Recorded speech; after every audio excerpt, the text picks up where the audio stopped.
Thank you, Janie. Welcome to the Finance Magnets Virtual Summit. Just so you know, if you want to ask any questions or give any remarks, you can do that on the comment section below. We are in a very interesting panel, I hope. I'm a bit biased. We're going to talk a bit about marketing in the new norm. Everyone's talking about, life has changed. Has it changed? Has it changed forever? Maybe it's changed for the better, maybe it's for the worse. And how's that going to kind of look for marketing practitioners and also just day-to-day work? Really big all-star team here today. So first of all, I have Ran Avrami, CMO of Mobile Marketing Analytics Giant AppsFlyer.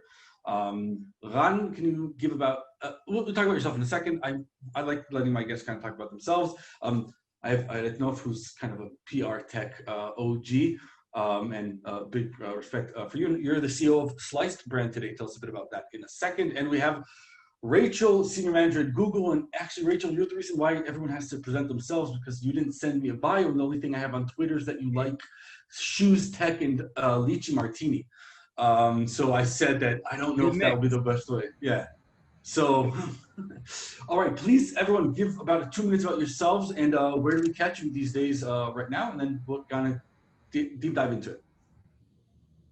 Sure. So I'm Ayelet. I'm the founder and CEO of Sliced Brand, as you mentioned.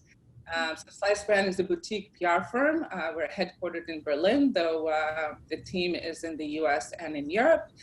And we help technology companies share their stories with the world and get top tier media coverage and just overall just helping them with their branding, positioning, etc. Happy to be. Please. Yeah, Ran, go for it. Okay. It's problematic that you're asking a marketer to talk about himself, and the thing that we love most is ourselves. So I'll make it short. So Ran Avrami, before CMO of AppsFlyer, I'm the father of Daniela and Abigail. In this new norm, or we're going to talk about it more, that's more apparent than ever before and more important. So priorities have changed, luckily. CMO of AppsFlyer, the world's leading mobile attribution marketing analytics platform. We help brands of all kinds and sorts all over the world, all types of apps, really measure the impact of their marketing campaigns and understand how to market better and to spend better, and really trying to be like sort of like a marketer's best friend, both in like what we do, how we do it. And happy to be here. Yeah, the muting and unmuting of life. Rachel, go for it. Hey, I'm Rachel Farley. I'm currently at Google, been here almost 6 years. In that time, looked after beauty brands, some of the marketplaces, and now very much in the finance and gaming and gambling world. Typically, my main focus is just supporting clients through digital transformation. And then I also do an amazing 20% role looking after our culture for London. So I lead an amazing team across that, which brings to life some of our internal culture events. That's great. And that's actually also one of the things that we want to touch about later. So great. We're going to go deep dive into it. Everyone's saying new norm. I'm talking more, I guess, I'm not talking about life in general, music concerts, even though I saw yesterday a music concert looks like odd things right now. But this new norm, is it, all right, Pfizer's talking, we have a vaccine.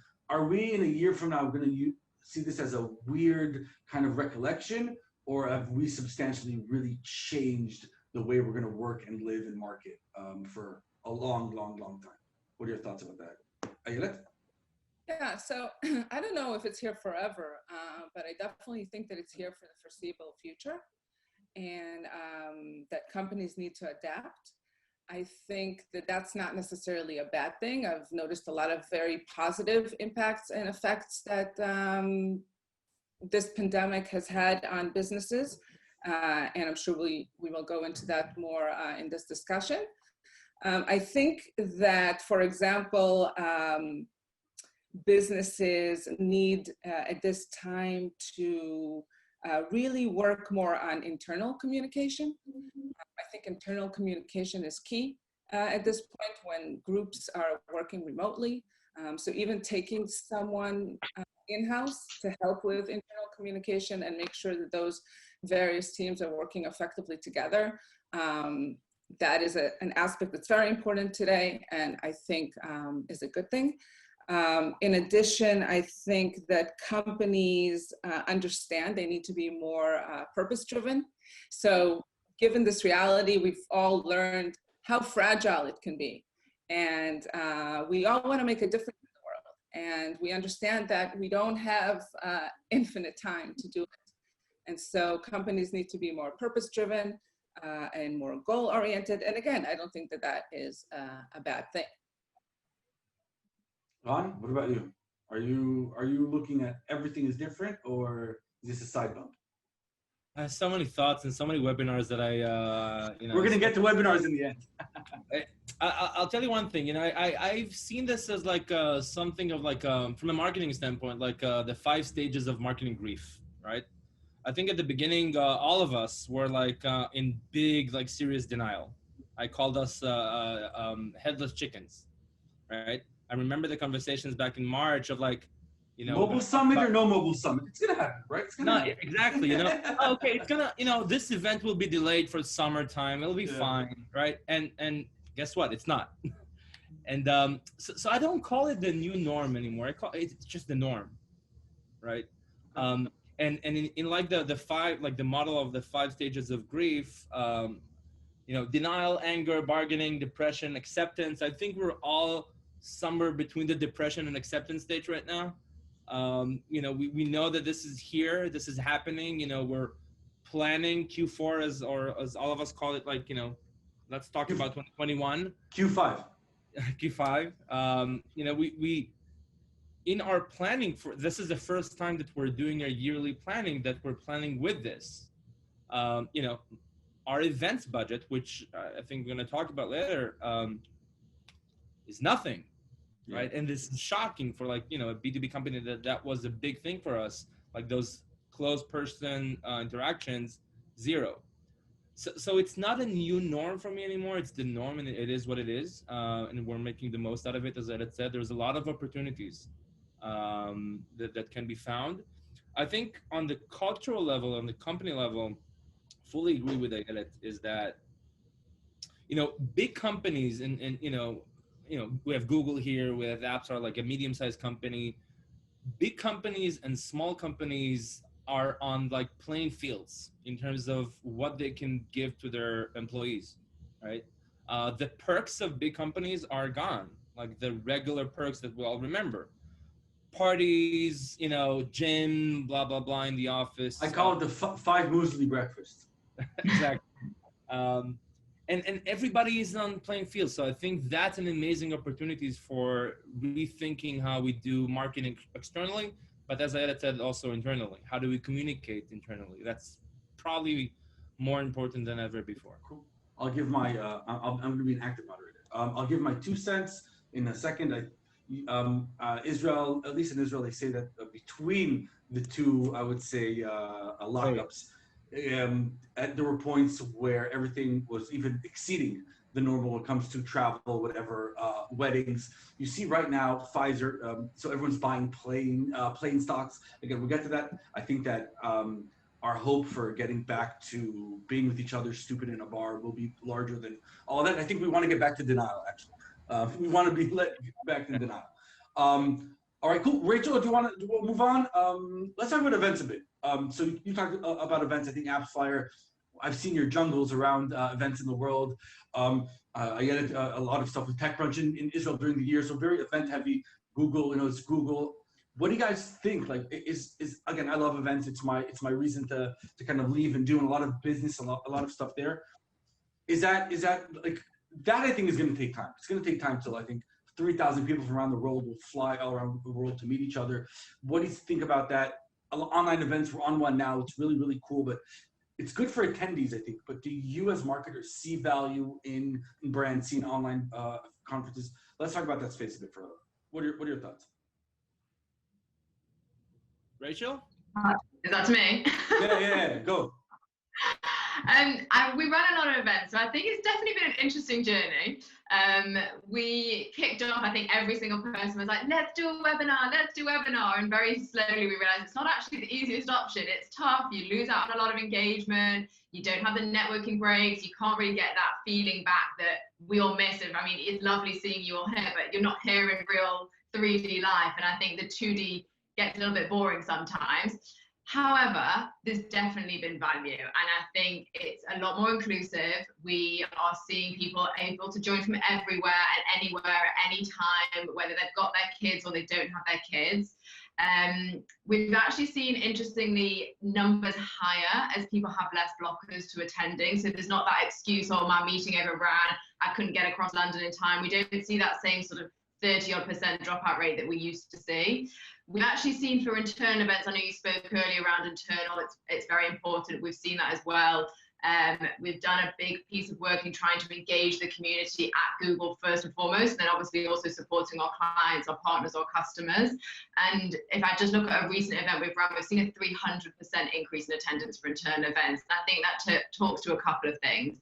First of all, people need something and they want to do something. They want something to do aside from just their work tasks. But also people are able to sit there and listen and look, and that barrier to, they don't have to do anything. They simply sign into their laptop, or they get a kit. We did terrarium building as a team the other day, and you got a terrarium kit, which I didn't even know what a terrarium was. So it's actually here, I'll show it to you. It's amazing. Here, can you see that? Terrarium. How cute. So we're kind of seeing a lot of those things come to life. A lot more high quality speakers as well. The dynamics changed a little bit. The ability to pre-record content. Everyone doesn't have to be in the same room, so that changes the landscape a little bit. I think the last example I'd give you would be YouTube Festival. So a really great success on our part. We sort of sent out watching kits to attendees to increase engagement. They had their cute little like cocktail making. They had their popcorn to watch the live act later on. And I think that interactive element really brings a great deal to an event. And again, the on-demand content. So we had that content live on demand for a month after. So it wasn't so restricted. If you weren't there on the day, you didn't miss out. Again, back to that being inclusive.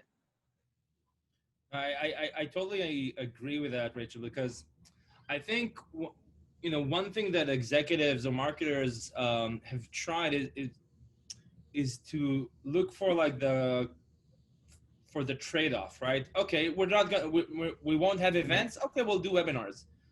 And while the results might be really, really good, right? From a lead perspective, from budget perspective, of course, from quality, etc., it's just not the same. And I think the expectation for one to replace another, that's off. Again, there's a lot of opportunities, and I think you mentioned most of them. I don't have anything to add there, but the expectations of, board teams or executive teams to say, okay, no more events. That's okay. We understand that. Let's just replace it with webinars. It's not the same. The experience will never be the same. So once you try to replicate the experience, you fail. But once you try to think digital first, think what is the right experience for a digital platform, webinar fatigue. I had a LinkedIn post the other week about I can't even keep on seeing emails in my inbox with brackets webinar. Just use a different freaking name, right? Do anything to be a little bit different. So it's about the expectation. I agree that the opportunities are there. I miss events, physical events. I miss doing like crazy stuff, creative stuff. But again, you can do that same thing, that same interesting experience online, but it's not going to be the same, and you need to understand that. I think what we miss around the in-person event is the surprise and delight element. You go into the room, your little notebook's on the chair, or you walk out the room and you've got branded cupcakes. There's those things you sort of took for granted that you really can't replace. And our challenge at the moment, internally and externally, is how do we recreate that, and can we recreate that effectively? Yeah, absolutely. You know what I miss the most is when you the hangover. The hangover. That I don't. Well, it's a good point, right? Because we're all sort of thinking about festive holiday events, and we're sending out these cocktail making kits, and then you're sort of thinking, well, at the end of it, we all just sat in our homes by ourselves, a little bit drunk, because we've been on a video call, and the second you press the button, you're not with your mates anymore. So it's an interesting question. But Rachel, one little differentiation I really want also to take is that, so for, let's say, B2B brand, let's say, AppsFlyer. AppsFlyer, they're going into, I think, a deeper kind of relationship with a buyer before they go, and it's a bit different. So I understand that I think that online is great for the content side. It really opens content. Yeah. But that having most of your industry peers in some hotel or city in the world and being there, having your team fly there as kind of like an explanation of something that they did, all the tote bags and whatever, it can't replace that part of it, which is something that people need to understand how we do it. And I agree, there's a lot of cool ways to create little content engagements, but you can't replace those hours at the lobby and the bar and the person. It's more than that, it for me, and that's really the thing that I miss the most, is once you kick off like a really good event, and you just on the corner of your eye, you see the smiles. That second of like, starting like a good event, you sit down in your chair, everything is rocking, and you see people smile or think or engage, like that type of emotion you cannot replicate via digital. But again, I'll give you just quick example of something really cool that we did, and I love it. It was in, so we have a lot of regions. We're a very global company. We did this in the West Coast, in Napa, right, in San Francisco. And we took a very small group, like 15, 20, like top tier customers and future customers, to this like virtual wine tasting event, right? We send them a box back home, no commitment. We don't talk, we don't pitch, we don't do anything like that. We just send them like a nice box with 3 like good bottles of Napa wine, invite them to like 2 hours towards the end of the day, and bring on like a sommelier that actually sits in the vineyard in Napa and do like some sort of wine tasting. An activation. You don't just do a webinar, you do a digital activation. Exactly. Yeah. And there's a place for both, right? There's a place for everything. We did something similar in Brazil with Brazilian chocolate, right? There's a lot of ways, but it really comes down to the way that you want to engage your audience, right? If it's content, if it's an experience, if it just, to get out of your, all of our misery day to day, like, being at home with kids and in front of Zoom, that's also good. But know your audience, know how you want to engage them, and you have a solution for that. Ayelet, as events for a PR person and is very important. There's a lot of press. It's your bar mitzvah. It's where you connect the people. It's where you meet the brands, you meet the journalists. You're the star of the show. How do we replace that? How do we replace our connection building and also our lead funnel? So look, I mean, I've obviously had my fair share of events throughout my life, and I have to actually disagree. I mean, I think that events are obviously great, like physical events are obviously great to have, but at the same time, I think that during this pandemic, I've really learned how much more efficient and how much more productive and how much more focused I am by just working with my team full on 24/7 without having to travel anywhere, without having to go from point A to point B. I mean, of course it's nice to have your whole team come to San Francisco and sit at a bar, but it's also a lot of wasted money. It's a lot of wasted hours. And I feel that you could probably do that. That could be probably more efficient and productive and more fun to have like a company retreat at some point somewhere that you want to go, not at a conference. So I don't necessarily think that having online events and having that be the norm is a bad thing, because as Rachel pointed out very correctly, more people can attend. It's not a question of how much does the ticket cost, because anyone can attend. And there's a higher attendance rate, which is also great. So I really like this kind of new model. And I think that businesses coming out of this pandemic will need to learn new business models. And I think they're learning new business models as we go. And they're seeing that they're actually more effective and better than the ones we've had before.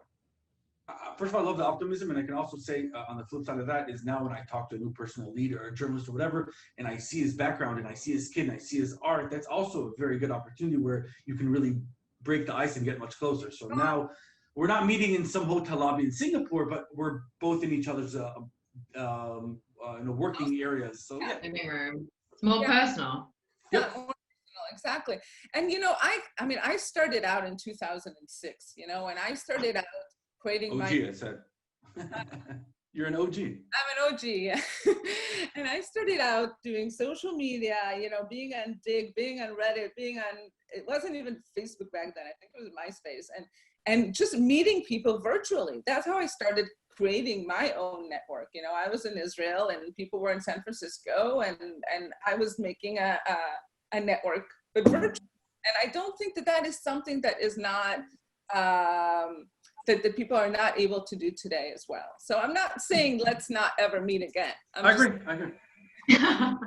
Sometimes you almost wonder if it's maybe a bit old-fashioned now, like when you think about everyone flying over to a conference in a conference hall, sitting there, getting their tote bag, you kind of like, is that maybe a bit done? Has it almost forced us a little bit faster into this new way of working, new norm? Yeah, I agree. I don't want to agree because I love the traveling, but I want to agree with Edith about the redundancies. So we all want to talk business, so we all have to take a cab, go to the airport, go whatever, waste of time, do the it's a big point. Okay, so conferences is it's a big question. Let's talk about kind of new channels, old channels, I guess. Again, like which channels do you think that kind of are, again, conferences maybe or offline, are going to or prove themselves to, what died and what won this year? That's what I like. I like about, you see it about businesses. What are the businesses that were solid and weren't solid? You can see that with a lot of work businesses in Israel that understood the game very quickly, took out the chairs, put in another kitchen, upped their profiles on all the food delivery, and went big. So which of your marketing channels did you see in the past year that surprised you or overperformed? And which did you come and say, okay, wow, when push comes to shove, they didn't match up. It just didn't happen. Ran, what about you? What do you think?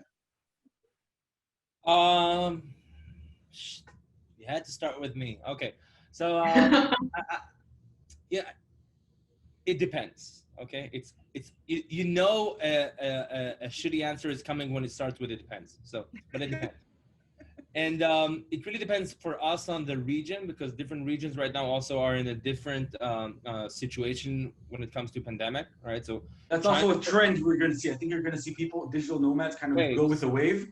They're literally going to see like, oh, it's 3 weeks away here in Thailand. We're going to go there. I think you're going to see that happen. But that's exactly. And for example, China right now is completely open, so to speak, right? So things are back to somewhat of a normal, whatever normal may be from now on.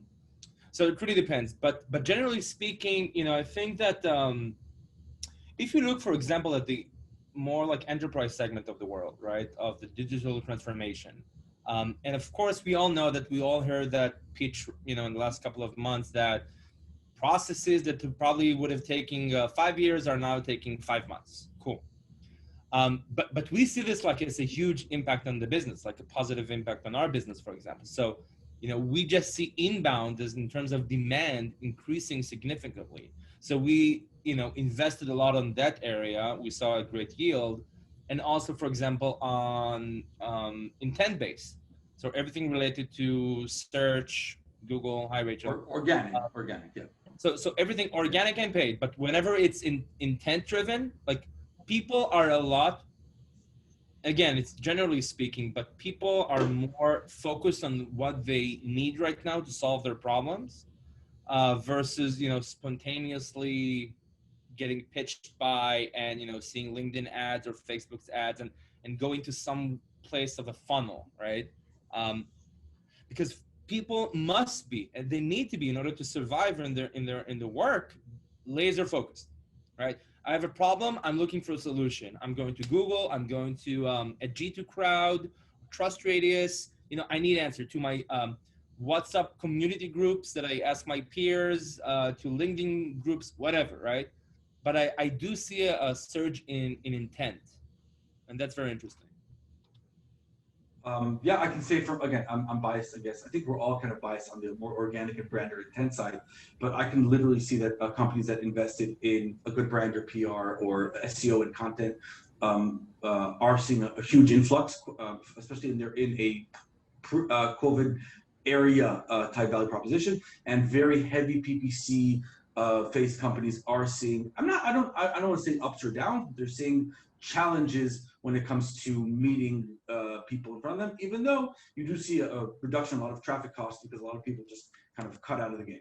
But at least I see the same things I think that you see on that the more organic people are searching for what they need to do and less window shopping for less bullshit at life. Yeah, exactly. What do you see, especially right now with your, you know, what kind of messages are working better?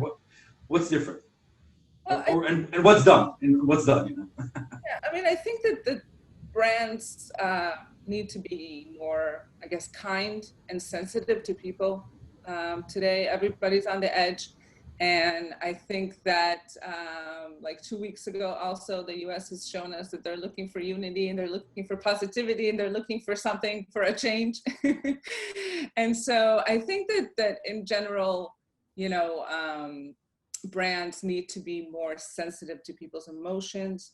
I think that platforms like, you know, like developer platforms, designer platforms, any platforms that enable people to have a secondary income are going to surge as well, because these platforms enable these people who unfortunately have been laid off or don't have the privilege of working remotely. They enable these guys to actually make a living. And so I think that all these platforms that enable folks to show their skills and to shine in the spotlight, those are the platforms that will surge as well. So Communities in general, companies that were smart enough to develop a community, exactly. a community of customers that engages, that kind of stuff. Yeah. Exactly, like Fiverr, for example, and also, you know, social influencers. So we're seeing. That was giving my next question. Lead it away. Yeah. Influencers. I think again, my wife comes from with beauty and cosmetics. It's super fun, so I'm always looking at this. I know it. I find it as a B2B marketer is something odd or weird, especially the B2C side of it. What are your thoughts? Because I felt like in COVID, everyone's stuck at home. Like how can you woo me away with your cool vacation shots when you're at home with me? So what do you think about influencers? I mean, like, on the one hand, people are stuck at home, so there's more people, there's more demand To influence. watch this content. On the other hand, people are stuck at home and they're bored, or they may be laid off and they need some sort of secondary income, as I said before. And so they will use YouTube, they will use these different platforms like TikTok to actually become a social influencer, so that can find a different way to make a living. And I think that we're seeing a huge uptake in content, obviously, and that these social influencers will become even more and more and more powerful as we go. Okay. Ron, what are your thoughts? Influencer marketing, B2B and B2C. Yeah. Okay. So I think influencers is a big deal, right? I think it will be even bigger with time. One thing before I dive into influencers, it's to talk about segmentation, because I think I'll give an example from Israel from 2011, right? You guys know that. In 2011, we had a lot of like social, financial rallies and demonstrations, and it called like the people wants like financial justice, right? And I asked myself, who are those? Who's the people? Like, who's the nation? Because eventually, a group, when you try to categorize a group that has so many different thoughts and so many different things that are interesting for them and so many different opinions, you generalize too much. And we see this also with market. You know what? Let's put marketing aside. Let's talk about internal, like employees, right? Think about the different characteristics that different segments within our teams have, right? We have, in the pandemic, we have singles, we have, like no spouse, with spouse, with young kids, with adult kids, and yada, yada, yada. And a company that is looking at all of them in the same way, that all of them have the same problems, is looking at it the wrong way, because all of them have different problems. And that goes also to in marketing, in external marketing, because if we look at our entire audience as one, we probably missed out the common ground between them. So, may it be on the social, like, status of them in their homes, may it be in what's interesting for them, may it be in what they read, right? And their fatigue of news. I know a group of people, I'm segmenting them, I'm not generalizing them, that are sick and I'm talking about myself right now. I am sick and tired of the news. I deleted all the news apps from my phone. I don't, that's me. And there's a lot of segments. So I think we must look also when it comes to influencer marketing, and that's a good leeway into that, because with influencers, both in B2C and B2B, you can target a segment, right? And you can really talk to that emotion that that segment has, right? So if you have a segment of, young millennials, Gen Z, whatever, singles, most of them, you can target them and you can give them value via an influencer that you could have done before.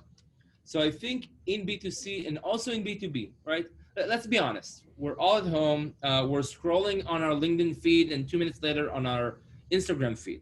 It's the same experience, right?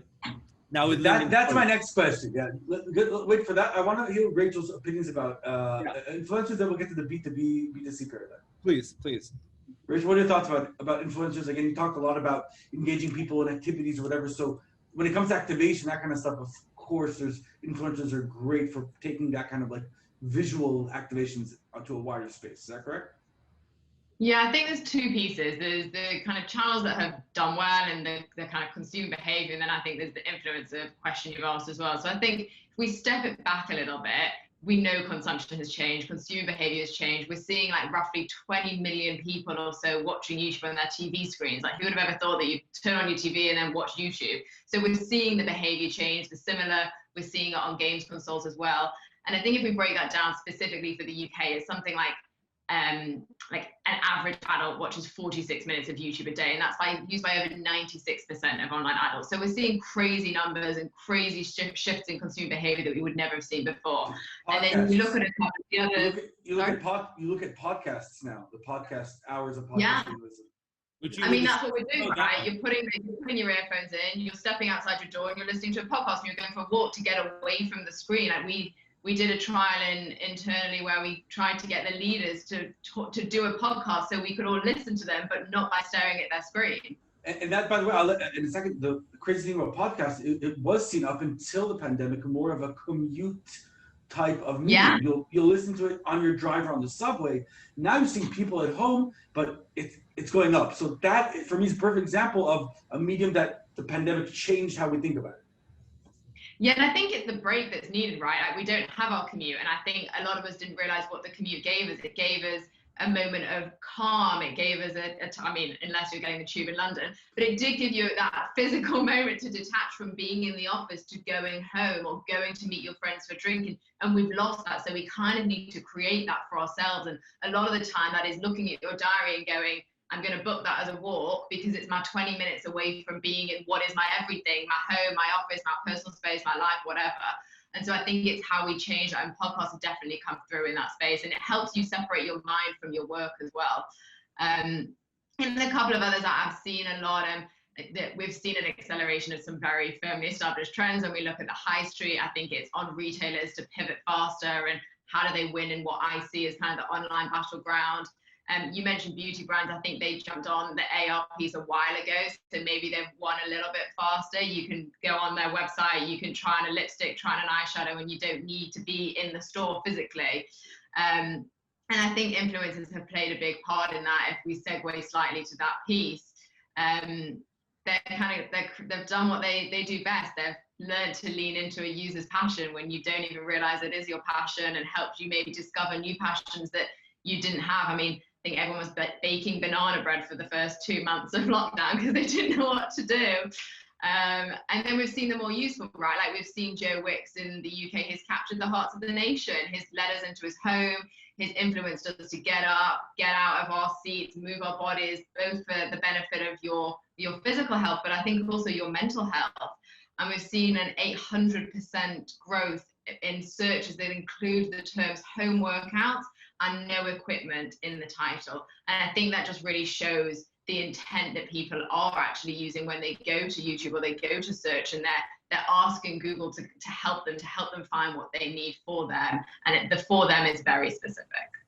Yeah, I think that's an important point, by the way, that Rachel raised up, is that during this pandemic, we kind of lost that human connection. And so we're trying to seek it. We're trying to find it with these social influencers who let us into their homes, into their lives. And I think that's a very important point.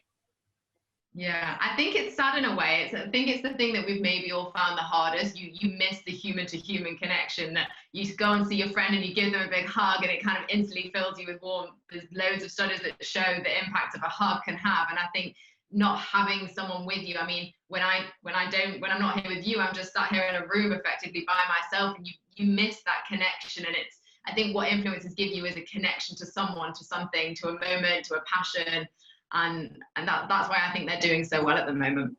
Yeah, I think that, so my personal opinion, I think that influence is a bit of a hack that lives on a platform until it kills it. You know, it's free views on Instagram, and you know, always Facebook can go and say, you know what, we're gonna flip the switch. But I think that, again, I'm not big into influencers, especially on the B2C side, but I from what I see, the ones who really got stronger are the ones who said, all right, I always took this cool pictures at the beach with my life, but this is my life now. I'm actually gonna show you my real life now. And I'm going to take you into that. So it's not all fun and games, not whatever. So the ones who broke like the wall, those are the ones who kind of will still stay as curators, because it's not just about all fun and games. I think it's. I think the ones maybe that are being genuine, right? Yeah, exactly. Yeah. You see this now on TikTok, right? TikTok is on the wave to be like in the billion monthly active users. That's going to be in our last. We have a speed round in the end of underrated, overrated. TikTok is there, so don't worry. No, but what I'm saying is that social bubble, that instant filter that we used to have about how perfect our lives are with you know, when a trip to the Seychelles, or you know, hey, I'm with my girls at the whatever it be. The filter is like real. Like I've put on real life filter. I feel. Yeah, unfortunately. You know what? Let's do briefly B2B, B2C, and then we'll start a bit kind of wrapping up, because we haven't seen it, but we've already been in this for 40 minutes. So B2B, B2C, again, so everyone's at home. So are they all C's? Are we all just sitting at home and waiting for these like experiences? Or what are your thoughts about that? You know, is the fact that everyone's in their sweatpants at home, has it changed anything when it comes to these like B2C, B2B paradigm that has been in general in discussion for a bit? I would say absolutely yes. And it can, you know, of course, in different aspects. But for me, I'll just give example of two. I started talking about it before, that like that feeling, that scrolling feeling, right? On usually it will be on mobile, on your couch, being miserable about life or whatever. And you know, you're a Monday. Yeah. Scrolling on your feed, on LinkedIn feed, and 2 minutes later you're scrolling in your Instagram or TikTok feed. And for some reason we still know what is trying to sell us like B2B and what's trying to sell us B2C, right? You know, it's apparent that this is a Nike ad or a campaign, well, this is an email marketing campaign. And I think a paradigm shift that we at least have is why. Like, why do people need to feel different when they are being sold B2B products versus B2C products? First of all, the buying journey has changed completely, even before pandemic, right? Pre-COVID. Everybody's a buyer. The cycles are faster. It's not just in the top of the pyramid that the CIO, CTO, CMO is the buyer. You know, in my team, we have like 80 people in marketing, probably 85, 90% are buyers, which has never been before, right? And they can buy stuff, you know, of course, there's like the process element of it, right? Like not every SaaS goes to the CFO for a board meeting. Exactly. So that journey has changed, and again, even pre-COVID, and COVID just emphasized that we all B2B marketers need to rethink everything that we do in terms of how do we approach, right? How do we do, you know, create like brand empathy? How do we create? That's what Ayelet has been talking about.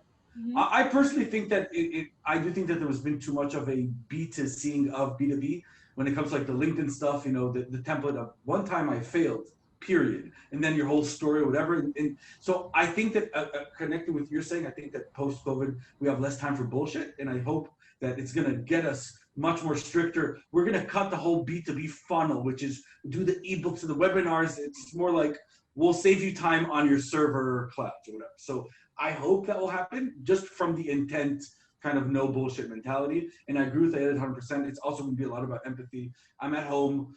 Is this company a company that I like, that I wanted success, that I feel that embodies me in any way? Right. Yeah.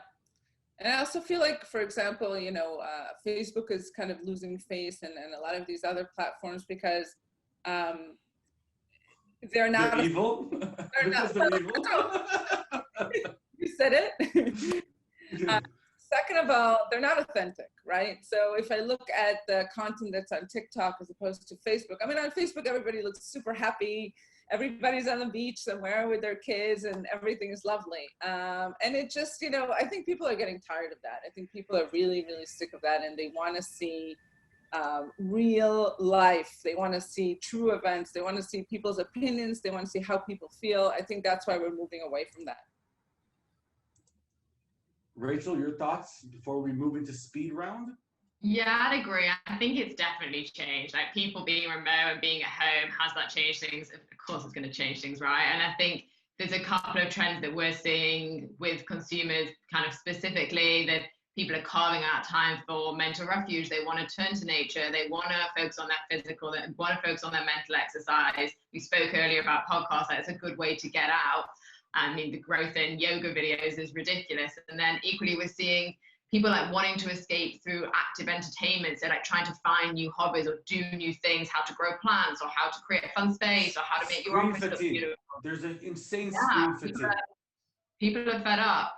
And I think one of the interesting ones we're hearing about quite a lot at the moment is making progress. Like, we don't want to just leave life on hold. We feel like everything's stuck. There's nothing we can do. It's out of our control. And there's been an interesting point come through actually around finance. So we know it's always been top of mind, but I think as people are becoming more aware of the future, they're actually just seeking guidance. How do they protect their assets? How do they earn money? And they're just taking that time more so to learn how do they invest, more interested in what's happening in the economy. They're searching for things like finance videos. We've seen searches around how to invest or things like stock market growing by sort of 620%. So people are going to find the answers themselves and filling the time that they have whilst they're at home, things that you couldn't normally do when you're in the office trying to interact with people all the time. So I think there's actually been some really interesting positives that have come out of it. Perfect. All right. So we're going to start locking it out. I'm going to put you guys all in the other side of the magic. So our guests did get the questions in advance, but they didn't get the last one, which are just a speed round. But half of the things in the speed round, we've already discussed vicariously. So that shows me that we had some kind of a success. So pretty simple. I'm going to say a word. You can say underrated, overrated, maybe give a word or two, kind of fast and fun. Let's talk. In the beginning, we already mentioned it. TikTok in general, I'm going to start. I think TikTok is completely overrated, and in a year from now, 2 years, no one's going to talk about it. Post Snapchat, that's my thought. Go for it. What do you guys think? I think it's overrated, but I think it's because I'm too old. I think it makes sense for kind of the younger demographic, but even my mum was like, what are you doing on TikTok? So I came off it. Ran, what do you think? Underrated, overrated? I don't think it's overrated. I think it's there. I think it's like perfect for the time. For marketers, is it overrated for the ability of marketers to get in? It has a very clear audience, right? And that audience is not a buying audience necessarily. It's more of the young generation, which is not necessarily the buyer. But you know what? Experiment, see if it works. That, you know, maybe I'm a little bit biased because we do measurement, but it's so easy to test. So test. If it works, double down. If it doesn't, shut it out. Ayelet, what are your thoughts? Yeah, I agree with Ron. I mean, I don't think it's overrated or underrated. I think it's right for the times. And I think, as I said before, that it's authentic and it allows people a platform to speak their minds, and it's just here at the right time. But yeah, there's definitely a huge amount of hype around it. Does it deserve it? I don't know. I think you kind of answered our question, but okay. Let's go to two things we talked about today. Newsletters, and I will say I think they're, even though emails are great, I think emails are almost still underrated. I think newsletters are overrated and dead and should be killed and gone with. What are your thoughts? So I used to agree with you. And then I did my newsletter. Implementing a newsletter because I think it really depends on how you implement that newsletter and what you put in that newsletter, right?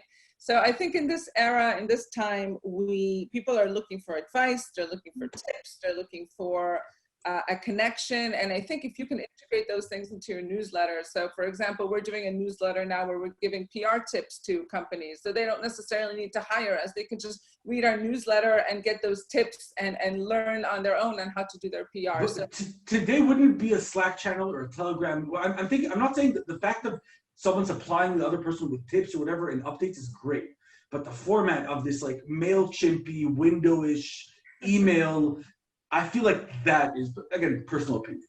Yeah, well, I mean, you can choose your platform. I'm just saying that as far as the content on it, as long as the content is useful of course, to the audience, and as long as it does create some sort of connection, a more personal connection with the company, a more humane connection, I think it works.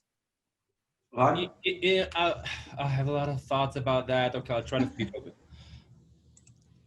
There are certain words in our lingo that no one really knows what they mean. Newsletter is one of them. Newsletter is one of them. Messaging is another. Brand is another, right? It's a big word. Exactly. What is a newsletter, right?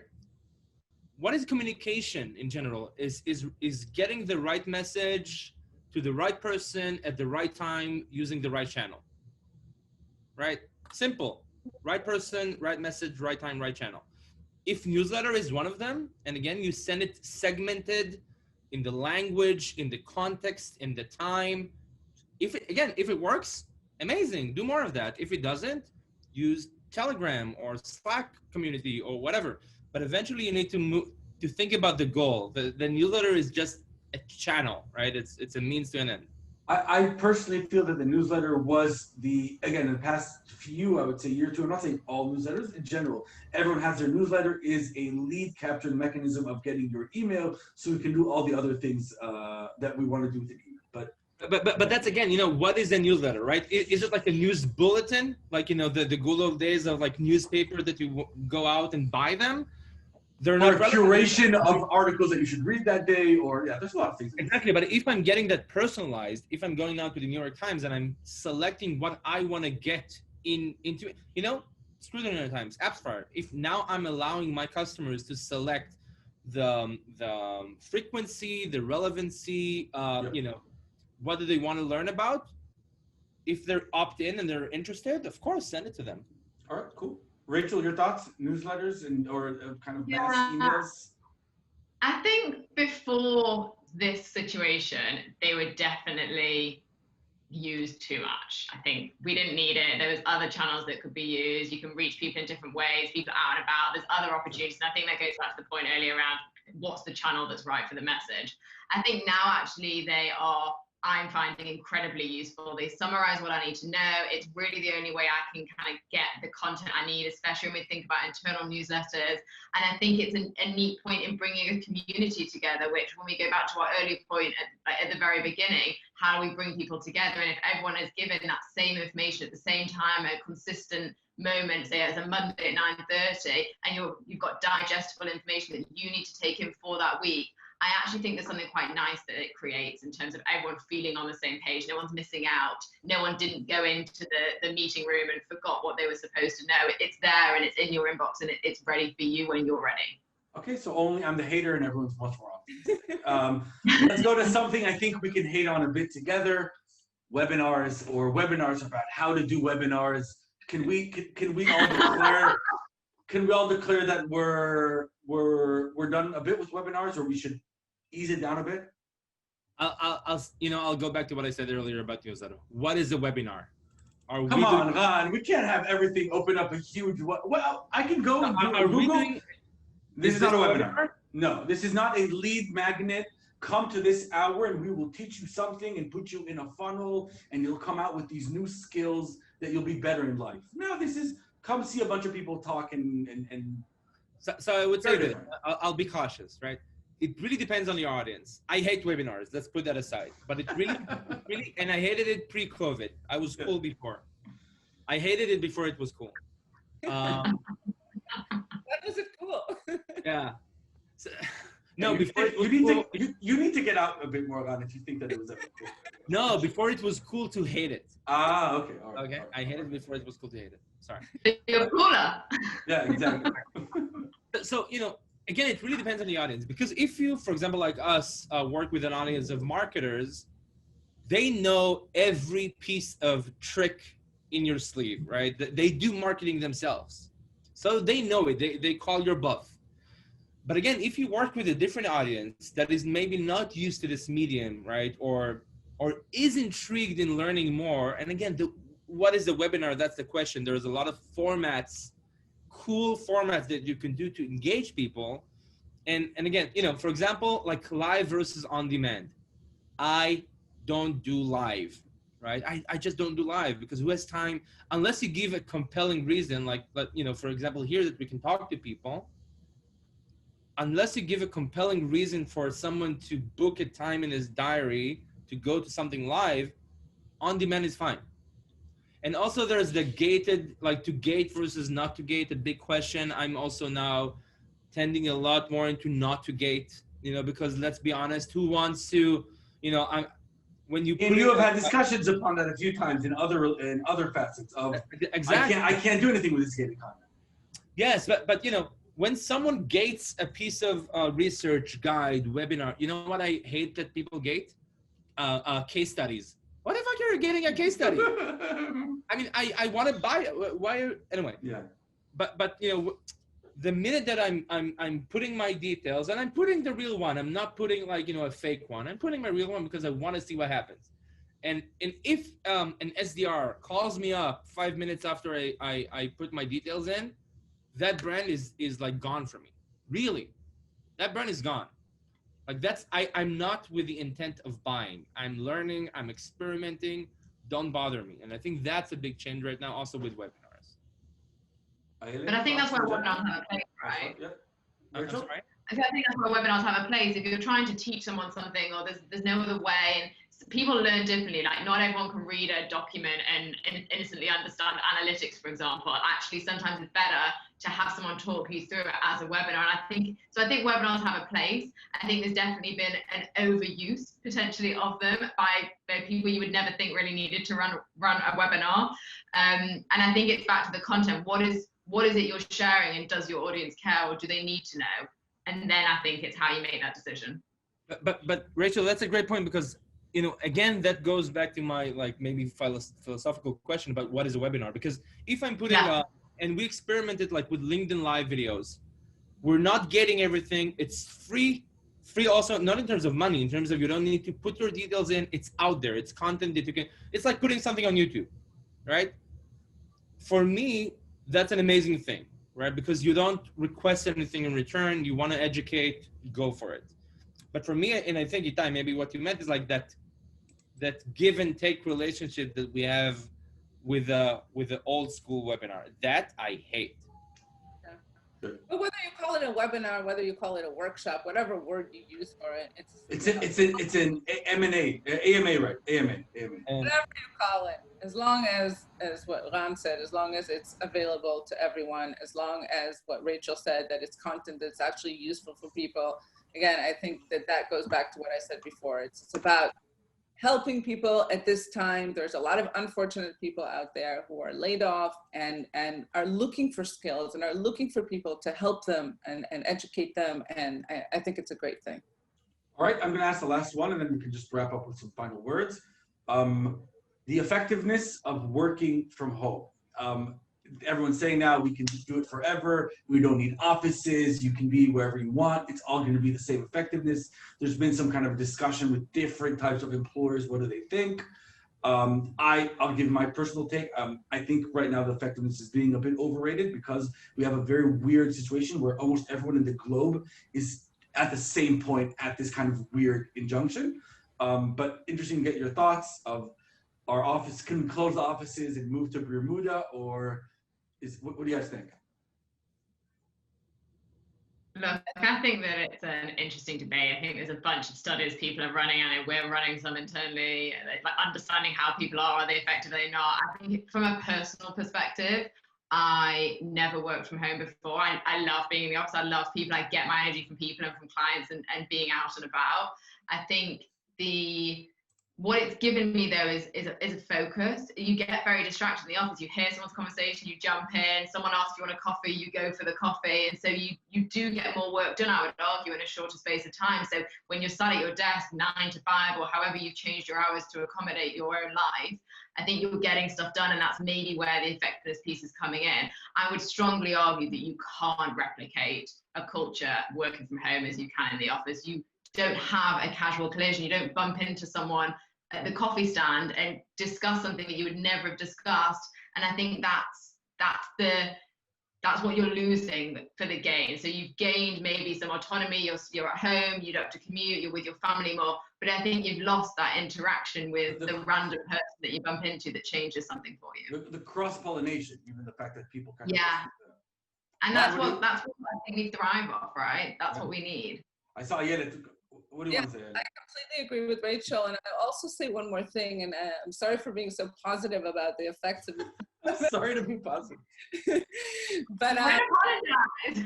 It's all the plants. She has so much oxygen, and it's just. I tell you that I've gotten all these plants since the pandemic started. Yeah. For exactly all the reasons that Rachel was pointing out. You know, I wanted green. I wanted to feel more connected to nature. You know, I felt stuck at home, and so it's been really helpful. I highly recommend it. I think that one of the things that the pandemic has really taught us is that for employers specifically is that you don't need to have your employees at the same place where you are looking over their shoulders. I think that we've all learned that we can trust our employees to work remotely, and not only that we can trust them to work remotely, but they're even more productive in that manner. And so I think that's a hugely important lesson is, you know, whether we go back to normalcy, as we call it, and go back to the office, I think that employers will look differently at the way that they handle the whole, you know, remote work versus office work, and will enable people to work more remotely, more regularly, and that's a good thing. I don't have a lot of things to add, but one point, I think, you know what, Rachel, we have 2 minutes left, so one will close it off, and then yeah. All right, I'm privileged to do that. I would say that for the short term, there's a short-term aspect and a long-term aspect. For the short term, yes, efficiency might go up, and you can do all the studies that you want, right?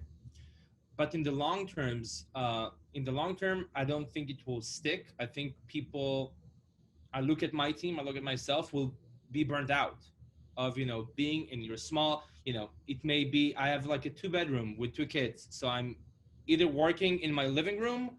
That's entire discussion. There's a lot of literature coming up that companies are closing the offices and they're putting all the office actual costs on their employees, because their employees have to now get bigger apartments, bigger rooms.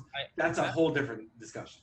But I think psychology, like from a psychology perspective, people in the long term will be burned out. Like I want to go outside. I want to get dressed, right?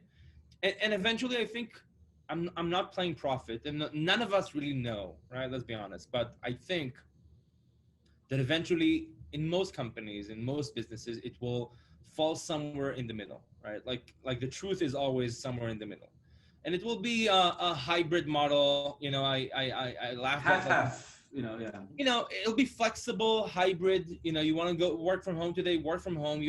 I laugh about you had a post in the beginning of the pandemic. I remember that you said now people are gonna ask, "What's your work from office situation?" Exactly. In 2019, the question in interviews was like, "What's your work from home policy?" Yeah. You know, think about what's your work from office policy. Yeah. So that's one thing, and I think also on the topic of like. Looking over your employee's shoulder, right? We shouldn't have done that before, but we had it here. So it was inevitable. But I think an amazing positive thing, and I'm going to end with a positive note, Ayana, is that we must, all of us now, we force ourselves to shift from a work mentality, do the work, to get the work done, right? To goals-oriented methodology of working. You know, if we agree, you and I, as a team, these are the goals for this week, month, quarter, whatever it may be, and you get to those goals, you know what? I don't really care how you get that, right? You want to do 3 hours break in the middle of your day to go yoga or to go surfing, do that, right? If that's For us, whatever. for us as marketers, it makes sense because we're KPI driven. So when you have a KPI, you're like, all right, if the KPI was met, Everybody will eventually have a KPI, and that's an amazing outcome from this. All right, perfect. So we're going to wrap up. Thank you very much for all my distinguished guests. Again, one of the better, I would think, groups that I've had the pleasure of moderating. Thank you very much, and thank you for joining the Finance Magnets Virtual Summit 20. I hope we'll have physical summits because, as I said, it's just not the same without that hangover and jet lag. Thank you so much. All right. Thank you. Bye, guys. Bye. Bye. Stay Bye. safe. Bye-bye.